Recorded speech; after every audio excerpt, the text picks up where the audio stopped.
বিগত দিনে আমাদের উপরে যে হামলা হয়েছিল, বাহির থেকে লোকজন এসে আমাদের উপর হামলা চালিয়েছিল, এতে আমাদের ভাই বোনরা আহত হয়েছে এবং তাদের পর্যাপ্ত শাস্তি এবং তারা যাতে শাস্তির আওতাভুক্ত হয় তা জেনে থাকবেন যে প্রশাসনে যেদিনকে আমাদের ছাত্রদের মিটিং হয়েছিল সেদিন আমাদের উপরে হামলা হয়েছে এবং এই হামলার প্রতিবাদ স্বরূপ হিসেবে আমরা আজকে মনোমিছিল করছি। জাস্টিস কর্মসূচি পালন করতেছি। এই কর্মসূচিতে আপনারা দেখতে পাচ্ছেন অনেকে আমরা চোখ বেঁধে এবং মুখ বেঁধে এই কর্মসূচি পালন করতেছি। এর মানে আমরা ইন্ডিকেট করতে চাচ্ছি যে আমাদের বর্তমান যে প্রশাসন রয়েছে, বিশ্ববিদ্যালয় প্রশাসনের আসলে চোখটা এখন বর্তমানে বন্ধ।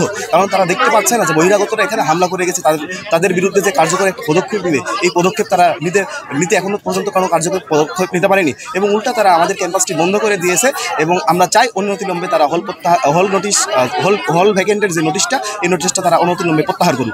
আপনাকে আপনারা সকল অবগত আছেন, গত মঙ্গলবার আমরা দীর্ঘ 5 ঘন্টা যাবৎ আমাদের প্রশাসনের শিক্ষকদের সাথে আমরা মিটিংয়ে বসেছি এবং সেখান থেকে তারা আমাদেরকে আশ্বাস দিয়েছিলেন যে গতকাল বিকেল 5টার মধ্যে সিন্ডিকেট মিটিংয়ের আয়োজন করে আমাদের হল প্রত্যাহার যে নোটিশ সেটি আমাদেরকে লিখিত স্টেটমেন্ট দেবেন। পাশাপাশি আমাদের শিক্ষার্থীরা, আন্দোলনরত শিক্ষার্থী যারা আছে তাদেরকে তারা যাতে ভবিষ্যতে কোনো হেনস্থার শিকার না হয় সেই বিষয়ে লিখিত স্টেটমেন্ট দিবেন। পাশাপাশি আমরা হামলাকারীদের বিচারের জন্য আমরা তাদেরকে জোর দাবি জানিয়েছি যা বহিরাগতরা আমাদের উপর হামলা চালিয়েছে, কিন্তু আমরা এখনো পর্যন্ত প্রশাসনের কাছ থেকে কোনো সহযোগিতামূলক কোনো কিছু পাইনি। তারা আমাদেরকে এখন লিখিত স্টেটমেন্ট দিতে পারে নাই। আমরা শিক্ষার্থীরা প্রশাসনকে এই আন্দোলনের সমাধানের জন্য যথেষ্ট সহযোগিতাপূর্ণ আচরণ করছি, কিন্তু প্রশাসনের কাছ থেকে আমরা ওরকম কোনো সহযোগিতাপূর্ণ আচরণ এখন প্রত্যক্ষ করি নাই।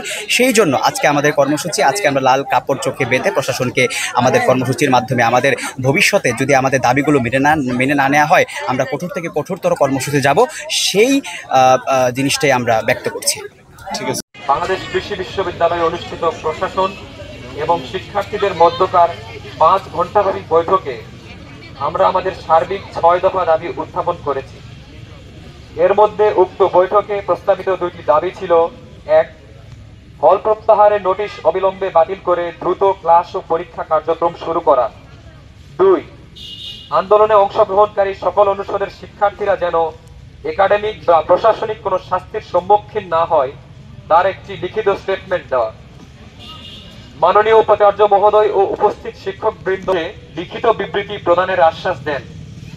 দুঃখজনকভাবে প্রশাসন নির্ধারিত সময়ের মধ্যে উক্ত বিবৃতি দিতে ব্যর্থ হয় এবং পুনরায় আলোচনার প্রস্তাব করে, যা পূর্ব নির্ধারিত আলোচনার সাথে সাংঘর্ষিক। তারই পরিপ্রেক্ষিতে আমরা আলোচনায় বসতে অনাগ্রহ প্রকাশ করি। তবে আমাদের উক্ত 2টি দাবির লিখিত স্টেটমেন্ট দেওয়ার পরই আমরা শিক্ষার্থীরা পরবর্তীতে আলোচনায় বসতে রাজি আছি। উক্ত বৈঠকে বিশ্ববিদ্যালয়ের শিক্ষার্থীদের উপর বর্বরচিত হামলার ঘটনাও আলোচ্য বিষয় ছিল। আমরা দাবি জানাই গঠিত 6 সদস্য বিশিষ্ট তদন্ত কমিটিকে পুনর্গঠন করে সংশ্লিষ্ট বহিরাগত হামলাকারীদের বিরুদ্ধে দৃষ্টান্তমূলক শাস্তির ব্যবস্থা গ্রহণ করতে হবে এবং তদন্ত কমিটি দ্বারা কোনো শিক্ষার্থী যাতে হেনস্থার শিকার না হয় সেটিও সুনিশ্চিত করতে হবে। আমরা জোর দাবি জানাচ্ছি তদন্ত কমিটির প্রতিবেদন আগামী 7 কার্য দিবসের মধ্যেই প্রকাশ করতে হবে। পাশাপাশি পশুপালন ও ভেটেরিনারি অনুষদের শিক্ষার্থীদের বিপরীতে সামাজিক যোগাযোগ মাধ্যমে গত 2 দিন যাবৎ যে বিভ্রান্তিকর তথ্য প্রচার করা হচ্ছে তা সম্পূর্ণ ভিত্তিহীন, বরং তা শিক্ষার্থীদের মধ্যে বিভাজন সৃষ্টির অপচেষ্টা মাত্র। আমাদের লক্ষ্য সকল দাবির ন্যায্য ও শান্তিপূর্ণ সমাধান। অতএব সকল ফ্যাকাল্টির শিক্ষার্থীদের প্রতি বিনীত আহ্বান, সামাজিক যোগাযোগ মাধ্যমে তথ্য প্রচার থাকুন। কোন ধরনের